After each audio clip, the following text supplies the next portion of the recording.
ایک شخص بے رحم حالات کی زد میں 1999 میں ایک اخبار میں ملازمت کرتا تھا. اسے اس کے ایڈیٹر نے اس بنیاد پر کام سے نکال دیا کہ اس کے اندر تخلیقی صلاحیت ہے، نہ اس کے پاس کوئی اچھے آئیڈیاز ہیں. اس شخص نے ہمت ہاری، نہ حالات کو قصوروار ٹھہرایا، بلکہ 1999 میں اپنے ایک دوست کی مدد سے ایک کارٹون بنانے والی چھوٹی سی کمپنی کی بنیاد رکھی. ایک بے ترتیبی شروعات کے بعد اس نے پیسہ کمانے کے لیے کینساس سٹی فلم کمپنی میں ملازمت کر لی. کچھ عرصہ گزرا تو اس نے لوریکس جوائن کر لیا. وہ اکیلے کام جاری نہیں رکھ سکتا تھا. اس شخص نے اپنا اسٹوڈیو اس ادارے میں ضم کر دیا، مگر منافع اتنا کم تھا کہ ملازمین کی تنخواہیں بھی پوری نہیں ہو سکتی تھیں. نتیجہ کیا نکلا؟ نتیجہ یہ ہوا کہ اسٹوڈیو قرضے میں ڈوب گیا اور بالآخر اس کا دیوالیہ نکل گیا. ناکامیاں اس شخص کو پچاڑ نہیں سکیں. اس نے کیلیفورنیا میں فلم انڈسٹری ہالی ووڈ میں ایک نیا اسٹوڈیو کھول لیا اور کارٹون بنانے کی صنعت میں خوب جم کر کام کر لیا. اس زمانے میں اس نے آسوالڈ دی لکی ریبٹ کارٹون بنایا. یہ کردار اس وقت میں کارٹوننگ بزنس کی کامیاب ترین مثال سمجھا جاتا تھا. اس دور میں یہ اپنی فلموں سے محض 20% کماتا تھا. اسے امید تھی کہ اب حالات بہتری کی جانب لے جائیں گے، مگر ایک بار پھر اس نے خود کو شکستہ حال پایا جب ایک پروڈیوسر اور اس کا کردار اور اینیمیشن کے عملے کو سمجھا بجھا کے ساتھ لے گیا. اس کے پروڈیوسر کا خیال تھا کہ یہاں سے محض اسے 20% پر کام کرنا پڑے گا، جبکہ نیا تجربہ اسے دولت مند بنا دے گا.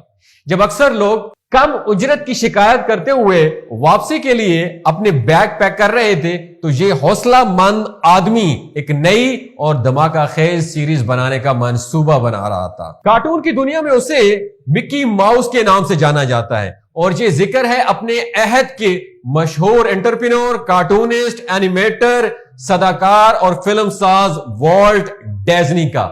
جب اس نے اس چیز پر کام کرنا شروع کیا تو اسے کہا گیا کہ یہ کردار اس وقت تک کامیابی حاصل نہیں کر سکے گا جب تک ایک بڑا خوفناک چوہا ٹی وی دیکھنے والی خواتین کو خوف زدہ نہ کر دے. اس نے سنی انسنی کر دی اور کام جاری رکھا، اور اس نے چوہے مکی ماؤس کو اس انداز میں پیش کیا کہ مقبولیت کے لیے اس سے خواتین کو ڈرانے کی ضرورت بھی نہیں پڑی.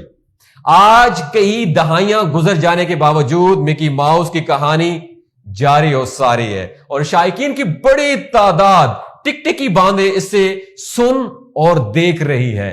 اس شخص نے زندگی کی ناکامیوں کو خود پر کبھی حاوی نہیں ہونے دیا.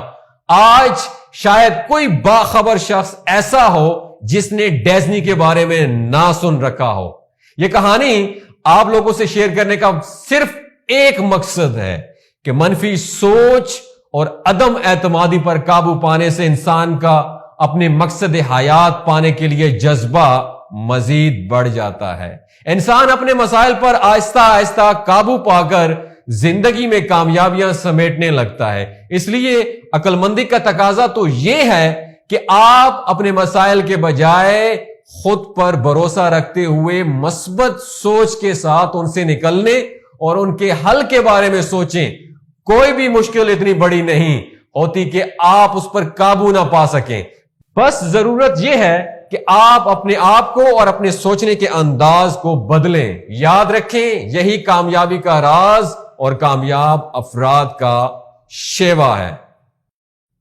میں ہوں ہومیوپیتھیشین ڈاکٹر اسد محمود. اگر آپ ہومیوپیتھک طریقہ علاج، کسی بھی بیماری یا کسی بھی میڈیسن کے بارے میں انفارمیشن لینا چاہتے ہیں یا آن لائن اپوائنٹمنٹ لینا چاہتے ہیں تو نیچے دیے گئے نمبر پہ کال کریں، یا میڈیسن آرڈر کرنا چاہتے ہیں تو نیچے دی گئی ویب سائٹ کو ضرور وزٹ کریں.